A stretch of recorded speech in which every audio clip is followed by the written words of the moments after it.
Assalamualaikum warahmatullahi wabarakatuh. Alhamdulillah, nahmaduhu wa nasta'inuhu wa nastaghfiruhu wa nastahdihi wa na'udzu billahi min syururi anfusina wa min sayyiati a'malina. May yahdihillahu fala mudilla lahu wa may yudlil fala hadiya lahu. Asyhadu an la ilaha illallah wahdahu la syarika lahu wa asyhadu anna sayyidana Muhammadan abduhu wa rasuluh la nabiyya ba'da. Rabbi shrah li sadri wa yassir li amri wahlul 'uqdatam min lisani yafqahu qawli, amma ba'du. Puji syukur mari sama-sama kita panjatkan kehadirat Allah Subhanahu wa taala yang mana bakronyo Allah kagak penumpang kitanya kembali dalam kesempatan yang sangat berbahagia, yaitu untuk kita mengaji dan mengkaji ilmu dari Allah Subhanahu wa taala yang diturunkan melalui nabinya dan diteruskan kepada ulama mutaqaddimin dan ulama mutaakhirin.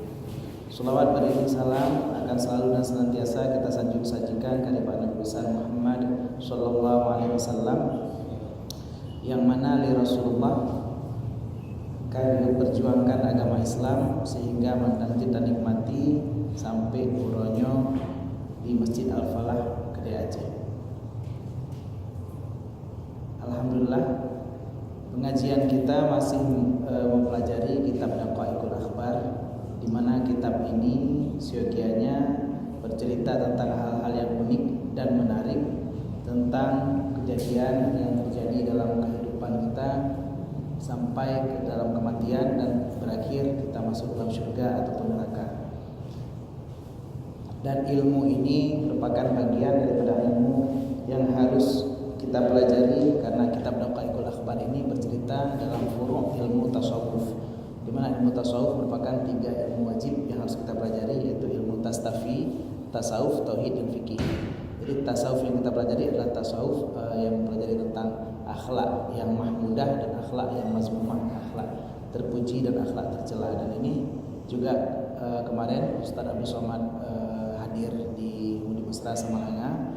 Kebetulan beliau juga berpesan agar kita selalu mengedepankan ilmu tastafi ini, dan beliau juga berpesan kepada kita semua agar apapun latar belakang kita, apapun latar belakang pendidikan kita ataupun pekerjaan kita, mudah-mudahan kita selalu istiqamah untuk mengaji dan mengkaji ilmu agama Allah, karena kemenangan itu hanya didapatkan dengan belajar dan mengajar Al-Quran, serta dengan belajar dan mempelajari ilmu agama yang wajib seperti ilmu tastafi ini. Berikut mungkin saya perdengarkan pesan daripada Ustaz Abdul Somad ketika berjumpa kemarin. Jadi beliau berpesan mungkin bisa untuk kita dengarkan semua, agar kita selalu belajar dan mengajar apapun yang kita ketahui. Uronyo mungkin uron dengar bacut sikrek uronyo jin ilmu nepeduk lam kur lain, karena apapun yang kita sampaikan ini menjadi ladang amal untuk kita, menjadi sumber pahala untuk kita, dan juga menjadi kewajiban kita untuk berdakwah kepada semua orang, kepada anak istri kita. Hari ini istri kita nggak hadir, anak kita nggak hadir, kamu cerita benar dengku nagepegah menang sampaikan apa yang kita tahu apapun itu. Kalau dengku ke pendai, saya bukan ulama, nggak apa-apa, apapun kita, walaupun kita jual kopi, kita tarik beca, apapun profesi kita, latar belakang kita taman SD sekalipun, taman apapun kita, Allah perintahkan kita sebelumnya dengan berdakwah, menyampaikan sesuatu yang kita ketahui. Jadi berikut mungkin saya perdengarkan pesan dari Ustaz Abdul Somad kemarin.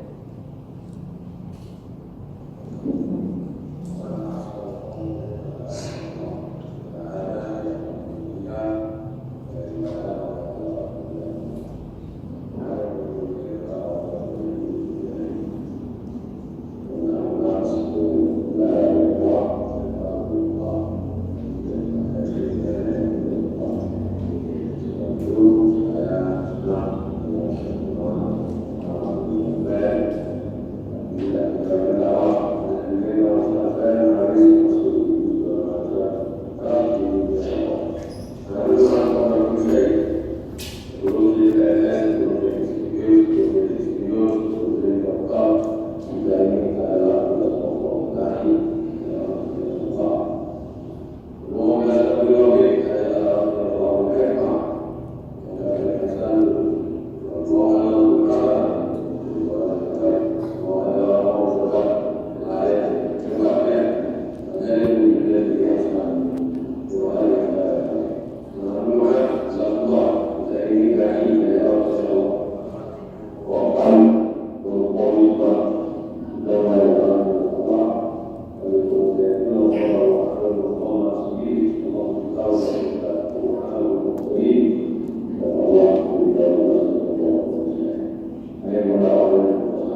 dapat kita sarikan bahwa kata Ustaz Usman, ada orang yang berdakwah dengan kekuasaan. Bagi kita yang punya kekuasaan, yang jin ke kecil, yang jin ke pemimpin, kita berdakwah dengan kekuasaan. Ada yang berdakwah dengan lisan, ada yang berdakwah dengan ilmu.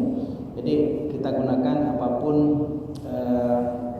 profesi kita agar bisa terus mengajak orang kepada kebaikan, karena hal ini akan sangat berpengaruh terutama setelah kita meninggal nantinya. Kita masih bercerita hari ini tentang kematian, yaitu hari ini kita bercerita Al-Babur Rabi Wasyar fi dzikri sabri 'alal musibah. Bab ke-14 pada menyatakan sabar di atas musibah. Kemarin kita sudah bercerita bahwa Allah berpesan, aku adalah Allah, tidak Tuhan selain aku, dan Muhammad hambaku.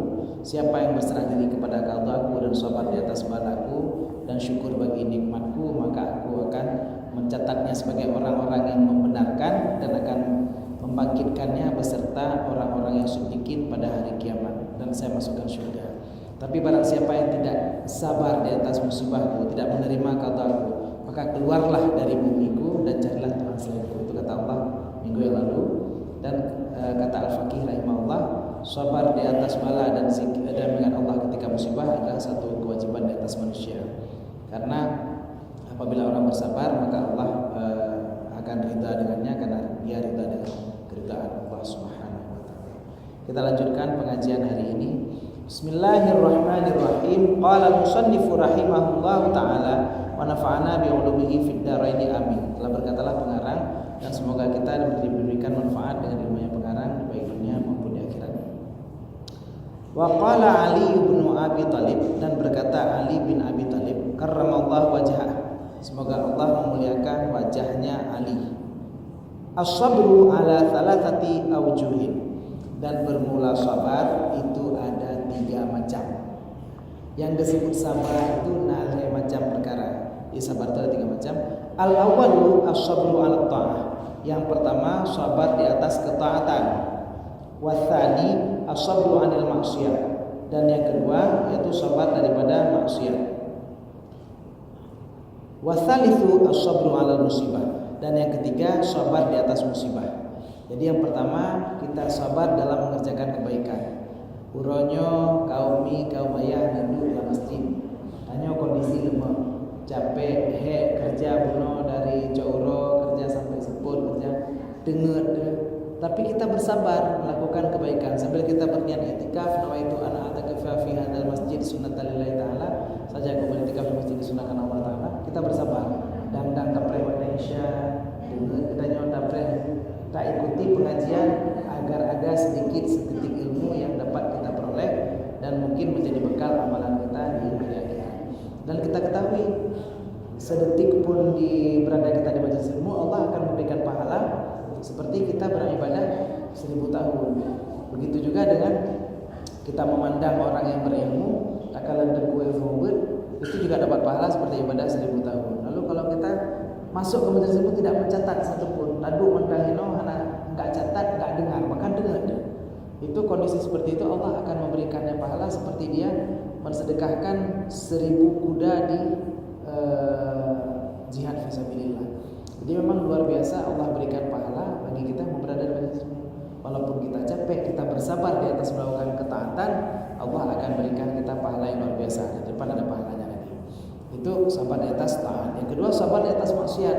Sabar di atas maksiat artinya urun pertama adapun nampik sampai najib minuman, balung minuman. Adapun cewek kalau kita bersabar, kita hindari hal-hal tersebut, kita hindari hal-hal demikian, kita bersabar di atas maksiat, di depan ada pahalanya lagi. Nah, seperti insyaallah kemarin sudah datang ke sini. Besok hari Minggu kita kedatangan tamu. Sebenarnya besok Sabtu sudah datang beliau. Ada seorang dai dari Jakarta, Ustadz Haji Syafi'i Pasaribu. Jadi beliau adalah seorang misionaris dulunya mengajak orang untuk masuk Kristen.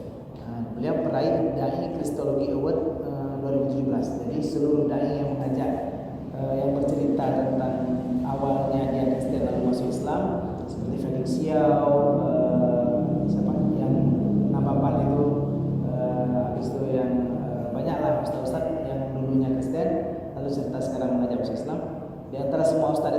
hebat beliau karena beliau ya jadi juara 1 lah dari Kristologi Award tahun 2017. Nah, beliau sekarang ada timnya membuat anjang sana, membuat safari. Insyaallah masjid kita kebagian di tanggal 14 waktu subuh GPS minggu depan. GPS besok kan berada di Masjid Al-Mukhlisin Tumpuk Tengah. GPS minggu depan insyaallah kita upayakan berada di sini dan yang akan berbicara beliau. Kalau mau dengar hari Minggu beliau akan berbicara subuh minggu besok di Masjid Al-Azhar Busung. Nah, beliau akan bercerita tentang bagaimana target orang Kristen. Orang Kristen mengajak kita untuk masuk Kristen. Mungkin ada yang pernah lihat video yang viral di Facebook kemarin, Saifuddin Ibrahim. Nah, target mereka 2022 minimal umat Islam dan umat Kristen sama jumlahnya. Itu target mereka. Caranya bagaimana? Saifuddin Muhammad itu dulunya dia orang Islam seperti kita, bahkan teguh ustadz ya sebenarnya. Jadi dia sekarang tugasnya tarik RBT ataupun bawa mobil Grab. Jadi siapapun yang naik mobil dia cerita, ngapain Anda agama apa? Islam. Apa yang masuk Islam? Dia cerita segala macam, dia pengaruhi. Satu orang berhasil dia ajak masuk Kristen, maka dia dapat uang 100 juta rupiah. Jadi luar biasa perjuangan kita, maka ini sabar di atas maksiat. Orang yang diajak juga dapat 100 juta rupiah. Orang itu berhasil mengajak lagi orang lain. Orang yang dapat 100 juta, yang diajak kembali dapat 100 juta lagi. Makanya Saifuddin Muhammad setiap hari Minggu dia pergi ke gereja itu, dia bawa pulang anaknya cerita, anaknya tapi nggak mau masuk, anaknya tetap berdakwah di jalan Islam. Dan dia melihat bapaknya pulang dari gereja setiap hari Minggu bawa tas koper 4 koper besar uang. Jadi memang di luar sana Kristen itu sudah masuk misinya ke kita. Hati-hati masuk ke anak cucu kita. Karena goyang, jangankan siapapun mungkin siap dengar uang 100 juta goyang kita. Cuman bilang kita keluar dari agama Islam, dipikir mungkin kita menurut. Kita keluar dapat uang 100 juta cash. Ajak orang lain, Anda dapat 100, orang itu dapat 100. Seberapa yang diajak? Jadi dia sudah ajak sekarang sekitar 5.000 orang. Mereka berapa dapat? Luar biasa perang di atas maksiat yang ditawarkan ke kita. Nah, inilah Ustadz Haji Syafi'i Pasaribu ini. Beliau akan berada di Lusmaya selama 2 minggu dari tanggal 7 besok sampai tanggal 21. Jadi yang terima pertama Syekh Danyo Tengku Zarkashi. Kemarin beliau suruh bantu sama saya, mungkin saya hubungi beberapa masjid. Malam Rabu insyaallah beliau di Masjid Islamic Center. Malam Jumat yang sudah ada jadwal di Masjid Syuhada. Jadi kita subuh pagi tanggal 14 insyaallah di Masjid Al-Falah Kali Aceh.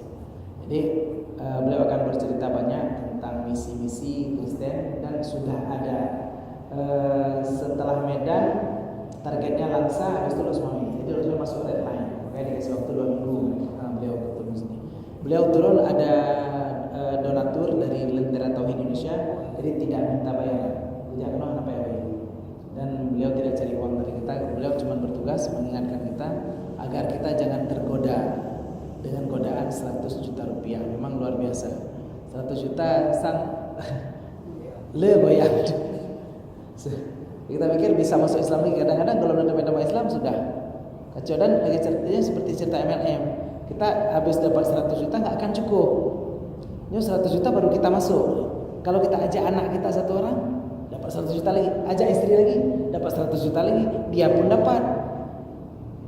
Anak kita akan kita bilang kapakat dengan kahlo, kapakat keno. Dapat 100 juta lagi, dapat 100 juta lagi. Dan mereka mau buang uang orang Kristen untuk berlomba-lomba menyelamatkan domba yang sesat. Jadi mereka yang orang kaya-kaya, mereka kan nak tepu sama bermentang, ya sumbang kue 5 krek, dapat sumbang. Tapi mereka ratusan juta mau sumbang. Yang penting mereka jadi agama mayoritas di dunia. Nah, mereka targetnya 2022. Jadi sekitar 3 tahun lagi. Saya rasa target itu tercapai. Kalau 100 juta per orang tercapai. Mandumur di demang dino hana DP. Nah, inilah cerita sabar di atas maksiat. Maukah kita bersabar atas maksiat, ada pahalanya dapat. Satu yang ketiga, sabar di atas musibah, yaitu apabila tertimpa musibah kematian, kehilangan, kita bersabar. Nah, ini ada pahalanya. Kata Imam Ali bin Abi Thalib. Faman sabara 'ala ta'ati a'tahu Allah taala mi'ata darajatin. Dan barang siapa yang bersabar di atas taat, maka Allah akan berikan kepadanya 100 derajat. Nah, orangnya tadi ada di masjidnya dengar tapi kita bersabar. Nah, sekali bersabar di situ kita dapat pahala 100 derajat. Kullu darajatin ma bainas sama'i wal ardh. Setiap derajat antara langit dan bumi. Bayangkan, setiap derajat antara langit dan bumi 1 derajat. Kita punya 100 derajat apabila kita bersabar. Tiap-tiap punggung degatai punggung degatai. Yampah kuau rumah, yampah nampak tegak di masjid. Bosan kita berada di masjid, bosan kita iktikaf, bosan tanah Quran. Dalam Quran siun dah baca, namun sabaya dah baca, dengar. Tapi kita bersabar, kita tetap melakukan ketaatan. Le sembahyang isya, tanah benda sembahyang sunat Allah. Mekarat awam, sikana pun mekarat. Kita berdoa sembahyang sunat. Sabar, kita tetap melakukan taat, kita dapat 100 derajat. 1 derajatnya ama bainas sama'i wal ardh, antara langit dan bumi. Jadi barang siapa yang bersabar, upayakan dia tetap bersabar melakukan kebaikan dan dapat pahala 100 derajat. Wa man sabara 'alal ma'siyati a'tahu Allah taala yaumal qiyamati 600 darajatin. Dan barang siapa yang bersabar di atas maksiat, enggak mau melakukan maksiat, dipakai cemecu, enggak mau. Walaupun permasalahan macam-macam, pakai nak cemecu ke Aceh, nah Pak Jamal takut diidrot dan mau penjara. Gara-gara itu enggak jadi kita mencuri. Itu Allah berikan kepada kita 600 darajatin, ada 600 derajat. Kullu darajatin ma bainas sama'i wal ardh. Setiap derajat di antara langit dan bumi. Jadi lebih besar pahala menahan diri daripada maksiat. Orang pada banyak dengan puasa. Kita bukan dari puasa, cepat jadi kita bawa. Jijik lagi kita yang bismillah. Jadi kita tergoda, tidak melakukan maksiat misalnya. Kita bersabar atas ketaatan atas puasa yang kita lakukan, kita dapat 100 derajat. Berapa haji? Nyokap berapa ya? Kok mangat sampai pre lo mereka? Bong-bong nama lo bapak. Lagi mengenai sediakan bong-bong. Jadi kita bersabar, nggak mengisap itu, dapat pahala 600 derajat. Tadi diajak masuk Kristen, bersabar nggak masuk Kristen, 600 derajat. Nah, wa man sabara 'ala musibati a'tahu Allah ajrahu bighairi hisab. Dan barang siapa yang bersabar di atas musibah, Allah akan memberikan pahalanya berapa? Kalau taat 100, kalau musibah maksiat 600. Kalau sabar di atas musibah berapa pahalanya? Bighairi hisab, tidak terhingga. Jadi paling besar pahala yaitu pahala musibah. Uronyo getanyo takalan di rumah mentang nak anak, mentang tak bercanda-canda nak anak baru belasa SD, nak baru TK, tak main-main anak belum getanyo. Tiba-tiba nanti malam demam, besok meninggal. Siapa yang sanggup tahan? Orang tua mana yang sanggup tahan?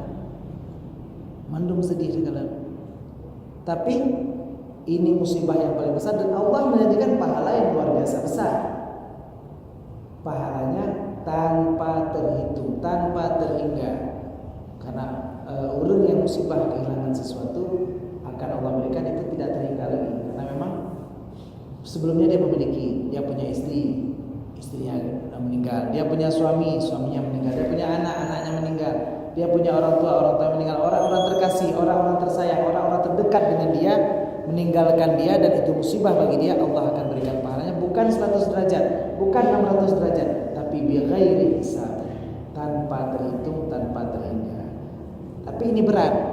Long semebut mungkin enak terpegang, mangat terpegang. Kejadian adanya gehel. Artinya mungkin berat sekali kita mendapatkan musibah ini. Kecuali memang kalau kehilangan anak, ada kejadian di kota Jeddah. Ini tertulis dalam kitab yang diterjemahkan oleh Ustaz Somad. Di kota Jeddah ada seorang ibu. Ibu ini anaknya pecandu narkoba. Jadi beliau sampai karuman, sampai dawangan. Setiap hari dia ribut sama anaknya. Bahkan anaknya memerintah dia layaknya budak. Jadi anaknya selalu minta, "Mak nebobu, mak nebedi belum? Pakai rekat." Sampai sipak mak, drum mak, poh mak sampai. selalu dia sakiti hati ibunya, sehingga ibunya pun nggak tahan lagi. Ibunya perintahkan, jangan sembahyang. Anak mak yang sembahyang aja, biar pakai lo. Dia kembali membantah orang tuanya. Anak diajak puasa nggak mau, diajak pergi umrah karena dekat dengan Mekah nggak mau. Dia tetap nggak mau mendengarkan nasihat daripada orang tuanya. Jadi mamanya kembali mengingatkan dia dengan azab Allah. Kalau kamu nggak sholat, Allah akan masukkan kamu ke neraka, Allah akan mengazab kamu. Itu drone gak jadi Tuhan ini. Ya Allah kena azab, Allah yang azab, urusan drone. Kembali mendawa dan akhirnya ibundanya sakit hatinya, berat sakit hati dan lama tengoknya memang anak wali ya Allah memang kondisi seperti ini anak saya ikhlas kalau engkau ambil ke hadapan. Ayo dia ipoh drum karena memang pikirannya sudah terpengaruh dengan narkoba. Dan kejadian ini akhirnya mamanya berkata, kalau kah mentang kalawan Allah, mentang kadentang Allah, mentang kadentang hukum Allah, maka Allah akan menjadikanmu pecah berkepi-kepi. Allah akan kepancu kebicak. Nah, jadi anaknya percaya panen, nampun nggak dengar. Karena dalam kondisi pengaruh narkoba, dia ambil mobil, nyok hujak dong, kuolo menali ronalmo, bumati ron kata dia. Sampai dia marahin ibunya seperti itu, dia pergi bawa kendaraan. Karena dalam kondisi mabuk, dia kondisi fly, dia bawa kendaraan sampai akhirnya kendaraannya menabrak pohon. Mobilnya hancur, dia mengalami luka parah sampai akhirnya dirawat rumah sakit dan lumpuh total. Dia bisa bergerak cuma dari leher sampai kepalanya. Dan itu terbukti Allah hancurkan semua tubuhnya memang berkelebihan. Tapi kepala masih ada. Jadi di sini penuh balutan, luka-luka dan babe patah-patah. Dia bertahan selama 3 jam. Dia berupaya minta maaf sama ibunya tapi suara nggak keluar lagi. Ibunya datang ke rumah sakit dengan menangis dan cuma menangis yang bisa lakukan ibunya. Tapi akhirnya sang anak setelah 3 jam meninggal dunia. Allah perjumpakan dia kembali dengan ibunya biar ibunya juga melihat inilah bukti doa orang tua. Artinya orang tua seperti itu memang sudah siap kehilangan anaknya.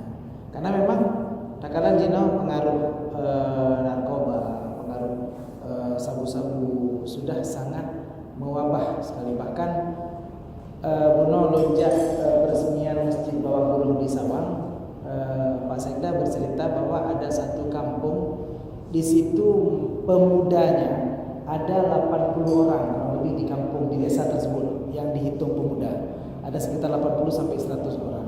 Jadi yang belum pernah hisap sabu-sabu kurang lebih sekitar nggak sampai 5 orang, 2 atau 3 orang lagi yang belum pernah hisap sabu-sabu. Yang lain mandum kasari, karata itu di Aceh Utara. Jadi kondisi hampir 80 orang di kampung, hampir semua pemuda yang belum pernah hisap tinggal 2 sampai 3 orang lagi. Itulah darurat narkoba di Losmawi dan Aceh Utara. Memang luar biasa, kita nggak sadar. Tadi sore baru kejadian di saya sendiri. Malam kemarin ada pencuri yang mau masuk rumah, jadi saya pergoki lalu saya tegur, saya nasihati supaya jangan masuk. Jadi saya ancam juga. Tadi sore dia balik ancam saya, jadi maksudnya karena dia bilang saya nggak mencuri rumah Anda, saya baru mau masuk, tapi kan belum pernah ngambil apapun. Saya memang diakui bahwa dia pun sabu-sabu dan dia perlu uang banyak. Jadi kondisi seperti ini kita darurat sekali. Bahkan ada kejadian juga di kitab Ustaz Abdul Somad yang tadi saya pegang tadi. Di kitab yang Ustaz Abdul Somad terjemahkan itu, di situ diceritakan bahwa ada kejadian juga di kota Basrah masalah. Ada seorang bapak yang saat itu berada di hotel Dazlah. Bapak itu berada di hotel tersebut. Beliau adalah seorang pengusaha sukses. Jadi beliau sering bepergian keluar kota, keluar negeri, dan beliau saat itu menghadiri presentasi penting dan gaji beliau itu sudah ratusan juta per bulan. Memang sudah tinggi sekali gajinya. Nah, saat itu beliau menerima telepon dari adik iparnya, "Bang, kalau bisa pulang sekarang." Tapi saya berada, dia jauh sekali pada kita, ini di Losmawe, istrinya berada di Losmawe, dia berada di Jakarta. Ada apa kejadian? Istri abang sakit apa? Kasih tahu sama saya. sakit parah, abang pulang terus segera. Karena dia memaksa terus bertanya, ceritakan sakitnya bagaimana. Akhirnya diceritakan, istri abang sudah meninggal. Dia pun kembali bertanya karena tiket setelah dicek baru ada besok pagi. Bagaimana meninggal? Kok bisa meninggal? Ketabrak, sakit atau apa? Karena saya nggak pernah dengar berita dia sakit. Abang pulang ke sini dulu. Abang pulang ke sini, abang lihat. Akhirnya dia pun mengambil tiket penerbangan besok dan sampai ke kampungnya. Belum sampai di kampung, jenazah istrinya belum disemayamkan, masih di rumah sakit, belum dikuburkan, ditunggu suaminya. Ada bekas luka tusukan di leher, di dada, di perut, dan di kaki. Ada bekas luka tusukan. Dia saat itu seakan-akan dunia berputar. Dia nggak perlu semua kekayaan dia. Ubena kekayaan dia triliunan. Ya Allah, ambil semua kekayaan ini, kalau bisa istriku hidup kembali. Dia sedih selama ini dia nggak punya waktu sama istri dan anaknya. Karena dia asik pergi mencari uang, dipikir untuk kebahagiaan istri dan anaknya. Anaknya yang dia tahu satu orang kuliah di Fakultas Teknik, tapi nggak nampak saat itu. Satu orang anak dia dan nggak pernah berjumpa dia. Dia tahu yang pernah setelah sekitar 2 tahun yang lalu dia tahu anaknya ditelepon sama istri, bang, si adik ini kan satu orang cuma. Si adik ini mau masuk Fakultas Teknik. Oh iya, selamat. Dia pergi terus, jadi nggak sempat pulang, maka nggak ingat pun dia buka anaknya. Akhirnya di rumah sakit itu sudah ada polisi dan ditanyakan, kenapa istri saya meninggal? Ternyata jawabannya sangat mengejutkan. Diceritakan yang membunuh istrinya adalah anaknya, dan anaknya sedang jadi buronan polisi. Tapi tidak perlu waktu lama, besoknya anaknya tertangkap di rumah kos kawannya. Begitu tertangkap, dia diinterogasi polisi dan dihadapkan pada sang bapak. Dihadapkan pada sang bapak di ruang pemeriksaan polisi. Sang bapak nggak kuasa menahan emosinya, tapi dia coba tahan sekali. Dia diam saja. Sang anak bercerita, kan, ayah, maafkan saya selama ini kurang perhatian dari ayah, kurang perhatian dari ibu, sehingga saya berteman dengan orang-orang yang salah dan saya terjerumus ke jurang narkoba. Saya pakai sabu-sabu dan saya butuh banyak uang. Berapa kali saya mencoba mengambil uang ibu dan itu berhasil. Tapi ibu akhirnya tahu dan dia bertanya, untuk apa saya mencuri uang? Pertama saya nggak menjelaskan, tapi dia cari informasi dan beliau tahu bahwa saya menggunakan sabu-sabu. Beliau sering menahan saya untuk tidak keluar rumah, tapi saya marah. Saat itu saya sedang sakau karena ingin pakai sabu-sabu. Saya minta duit kepada ibu dan ibu nggak ngasih. Alasannya, kamu telepon ayah minta duit sama ayahnya. Tapi saya nggak berani telepon ayah karena mobil yang ayah kasih ke saya pun sudah saya jual. Dan saya pun sudah putus kuliah karena saya nggak kuliah lagi. Jadi ayahnya berat emosi, gereso. Tapi kemarin dia sadar selama ini juga saya yang nggak perhatian sama anak. Jadi akhirnya si anak bercerita ketika ibunya tidak memberikan dia uang, dia berkata kepada ibunya, Mama, jangan harapkan lagi ayah, karena ayah mungkin sudah kawin lagi di tempat lain. Dan mama pun, saya tahu mama selingkuh dengan pria lain.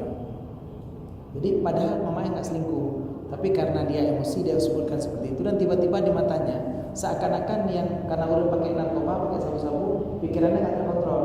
Seakan-akan ibunya itu memang betul-betul selingkuh, padahal itu tadi khayalan dia. Karena dia pikir ibunya selingkuh, dia marah. Tiba-tiba yang pegang bahwa mama selingkuh, dia marah. Mama kurang ajar, kok bisa selingkuh mama? Dia pergi ke dapur, dia ambil pisau dapur dan seketika dia tusuk ibunya. Setelah ibunya terjatuh baru dia sadar bahwa ibunya ternyata nggak selingkuh dan nggak salah. Tapi dia pun lari dari rumah dan baru kejadian baru ketahuan karena memang ada jejak dan memang nggak ada orang lain di rumah tersebut. Nah ini musibah-musibah yang terjadi kepada kita karena pun kita nggak bisa menahan diri dari maksiat dan menjaga anak istri kita. Qu anfusakum wa ahlikum nara. Jagalah anak dan istrimu daripada api neraka. Tugas kita sehari-hari adalah bagaimana kita dan keluarga kita tetap berada di atas taat, menjauhkan diri dari maksiat dan bersabar di atas musibah. Mudah-mudahan ini menjadi pembelajaran bagi saya sendiri dan juga kita pada umumnya.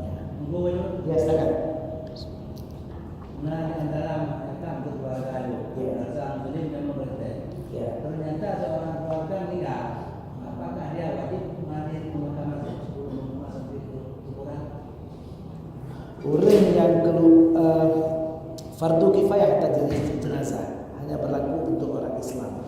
Jadi kalau orang Kristen, kalau kita kuburkan untuk supaya menghormati agar jenazahnya tidak diletakkan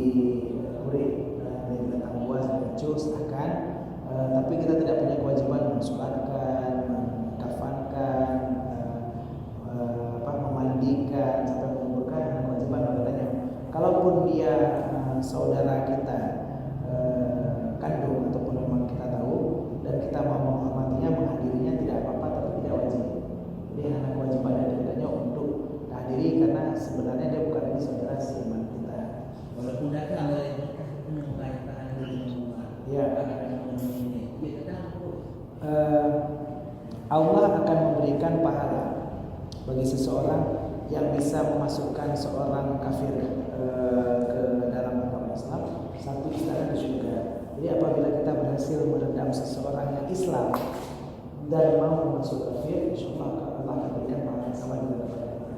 Apalagi memang itu saudara kita, kayak cerita tadi, jagalah dirimu dan keluargamu daripada neraka. Dan kalau itu memang keluarga kita, tugas kita sekarang memang menjaga mereka. Mohon maaf, itu kekafiran, kemurtadan yang jelas. Kalau kita mansyabaha biqaumin fahuwa minhum, orang yang menyerupai dengan satu kaum maka di bagian dari mereka. Kita tanpa sadar dan kita bahkan kadang-kadang sadar dan bangga. Mohon maaf, hari ini ya kayaknya masih ada Piala Dunia. Saya nggak pernah nonton karena saya juga nggak tahu. Tapi saya kayaknya